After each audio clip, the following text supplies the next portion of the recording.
Jumlah pekerja Indonesia yang terkena pemutusan hubungan kerja dan dirumahkan akibat pandemi COVID-19 tembus 3,06 juta orang.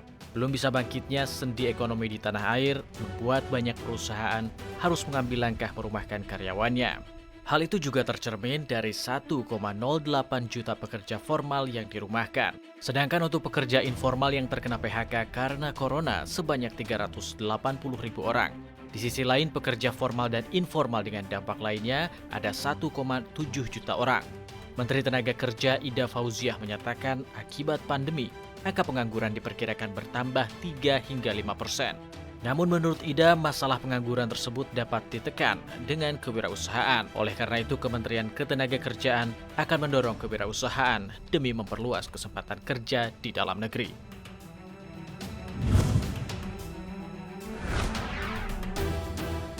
Presiden Joko Widodo menunjuk Wakil Menteri BUMN Budi Gunadi Sadikin menjadi Ketua Satgas Pemulihan Ekonomi Nasional di era COVID-19. Presiden Jokowi telah menaikkan peraturan pemerintah tentang penanganan percepatan pandemi virus corona dan pemulihan ekonomi nasional. Dalam aturan itu, Kepala Negara memberikan tugas kepada Komite Kebijakan untuk mengendalikan perkembangan virus corona dan pemulihan ekonomi. Menko Perekonomian Airlangga Hartarto menyatakan pelaksana tugas Tim Penanganan COVID-19 dan Pemulihan Ekonomi Nasional nantinya akan dipimpin oleh Menteri BUMN Erick Thohir. Di bawah Erick Thohir terdapat 2 satgas, yakni Satgas Pemulihan Ekonomi Nasional yang dipimpin Wamen BUMN Budi Gunadi Sadikin dan Satgas Penanganan COVID-19 yang diketuai oleh Doni Monardo. Menurut Airlangga, tugas Satgas Pemulihan Ekonomi Nasional adalah memantau situasi ekonomi secara keseluruhan dan program ekonomi untuk jangka panjang. Sementara itu, Satgas Penanganan COVID-19 akan fokus menangani pandemi dari sisi kesehatan, termasuk perkembangan vaksin.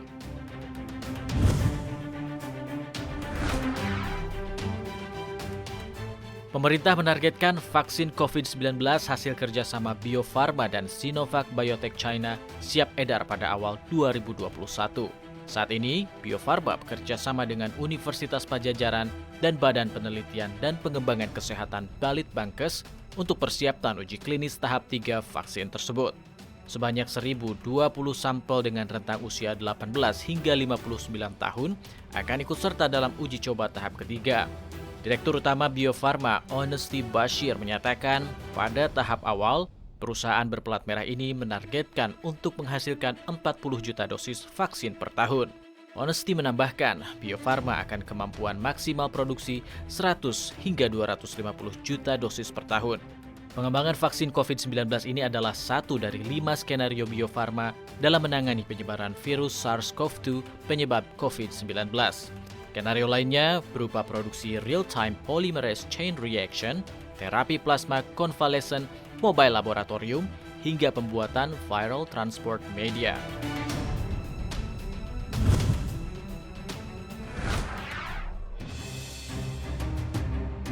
Realisasi investasi sepanjang semester 1 tahun 2020 sebesar 402,6 triliun rupiah. Angka ini adalah 49% dari target penyerapan investasi di tahun ini senilai 817,2 triliun rupiah.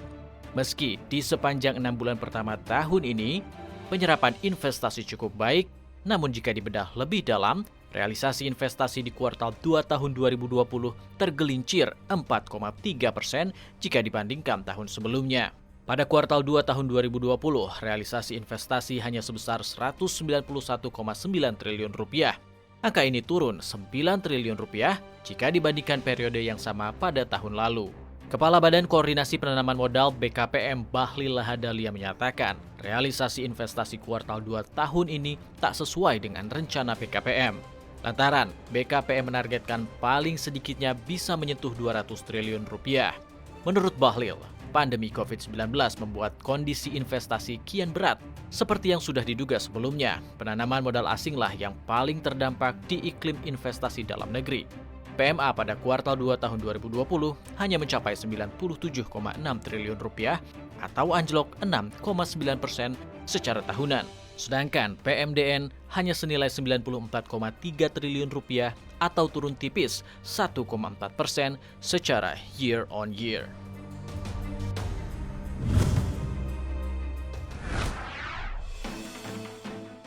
Kabar perkembangan uji coba kandidat vaksin COVID-19 tak meredakan penguatan laju harga emas. Harga emas berada pada level $1.868 Amerika Serikat per troy ounce, bahkan sempat menyentuh rekor tertinggi 9 tahun lalu di level $1.877 Amerika per troy ounce. Kenaikan harga emas didorong oleh melemahnya nilai tukar mata uang dolar Amerika Serikat.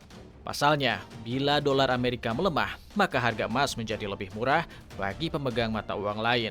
Belum lagi di tengah kondisi saat ini di mana pandemi COVID-19 belum sepenuhnya dapat dikendalikan. Selain itu, ketegangan antara Amerika Serikat dan China turut mengerek harga metal kuning.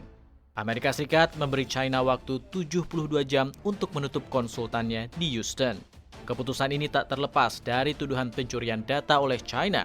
Riset dari Citigroup sebelumnya menyatakan bahwa harga emas diproyeksi akan menembus level $2.000 Amerika Serikat per troy ounce dalam waktu 3 hingga 5 bulan ke depan.